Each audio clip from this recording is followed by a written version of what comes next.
Everyone, ঠাকুরশ্রীস কিচেনে সকলকে স্বাগত জানিয়ে আজকে আমি রান্নাবান্না শুরু করতে চলেছি। বন্ধুরা, আজকে আমি মালাই কুলফি বানাতে চলেছি। আর মালাই কুলফিটাকে আমি খুব সহজভাবে বানাবো। তাহলে বন্ধুরা প্রথম থেকে শেষ পর্যন্ত ভিডিওটি দেখতে থাকুন। উনুনটাকে ধরিয়ে নিয়েছি, কড়াটাকে বসিয়ে দিলাম। কড়ার মধ্যে দুধ দিয়ে দিচ্ছি। আমি একটা 10 টাকা দামের আমুল দুধের প্যাকেট নিয়ে নিয়েছি, আমুল দুধটার মধ্যে দিয়ে দিচ্ছি। ভালোভাবে গুলে নিলাম দুধটাকে। দুধের মধ্যে আমি পরিমাণ মতো চিনি দিয়ে দিচ্ছি। দুধটাকে আমি একদম ঘন করে জাল করে নিচ্ছি। দুধটাকে আমি অনেকটাই জাল করে নিয়েছি। এখানে আমি 1 চামচের মতো কর্নফ্লাওয়ার নিয়ে নিয়েছি। কর্নফ্লাওয়ারটাকে জল দিয়ে গুলে নেব।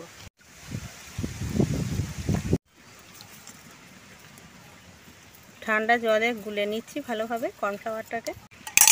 এবার আমি দুধের মধ্যে দিয়ে দিচ্ছি। দুধটাকে আমি আরেকটু ঘন করে জাল করে নেব। বন্ধুরা, দুধটাকে আমি খুব মোটা করে একদম জাল করে নিয়েছি, একদম ক্ষীরের মতো হয়ে গেছে দুধ। এবার আমি নামিয়ে নিচ্ছি, এটার মধ্যে ফেলে নিচ্ছি। বন্ধুরা, আমি দুটো স্টিলের গ্লাস নিয়ে নিয়েছি। মালাই কুলফিগুলোকে বানিয়ে নেব। গ্লাসের মধ্যে ঢেলে দিচ্ছি, আর এই ছোটো গ্লাসটার মধ্যেও দিয়ে দিচ্ছি। আমি এই যে প্লাস্টিক নিয়ে নিয়েছি, এই গ্লাসের উপর থেকে এরকম প্লাস্টিক দিয়ে আডারটাকে দিয়ে দিচ্ছি।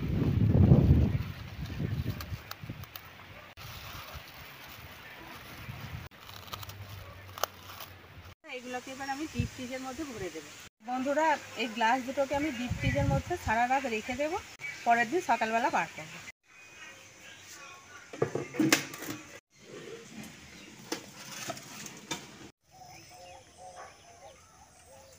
একদিন সকালবেলা আমি কুলফি মালাইগুলোকে ফ্রিজ থেকে বার করে নিয়ে চলে এলাম।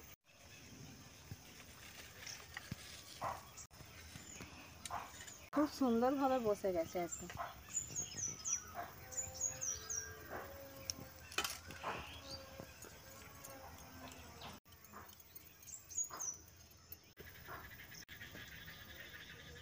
কত সুন্দরভাবে বসেছে দেখুন বন্ধুরা। এবার আমি ছুরির সাহায্যে কেটে নিচ্ছি।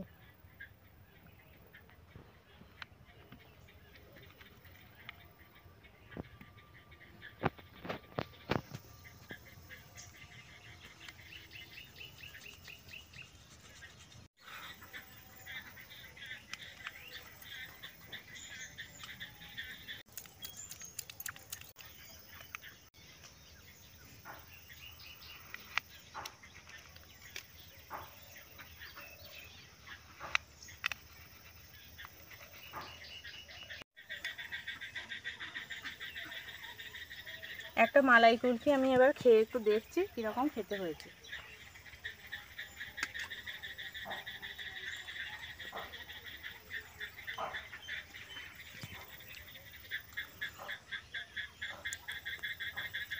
খুব সুন্দর খেতে হয়েছে বন্ধুরা। এইভাবে আমি যেভাবে বানালাম, এইভাবে বন্ধুরা আপনারাও এই গরমের সময়তে মালাই কুলফি বানিয়ে বাড়িতে খাবেন। খুব সুন্দর খেতে লাগবে, আর বুঝতেই পারবেন না যে এটা কেনা না বাড়িতে তৈরি করা। এইভাবে বন্ধুরা আপনারাও বাড়িতে বানিয়ে খাবেন। ভিডিওটি যদি ভালো লেগে থাকে অবশ্যই লাইক, কমেন্ট, শেয়ার করবেন, আর আমার চ্যানেলটিকে সাবস্ক্রাইব করে দেবেন। আবার দেখা হচ্ছে পরের ভিডিওতে।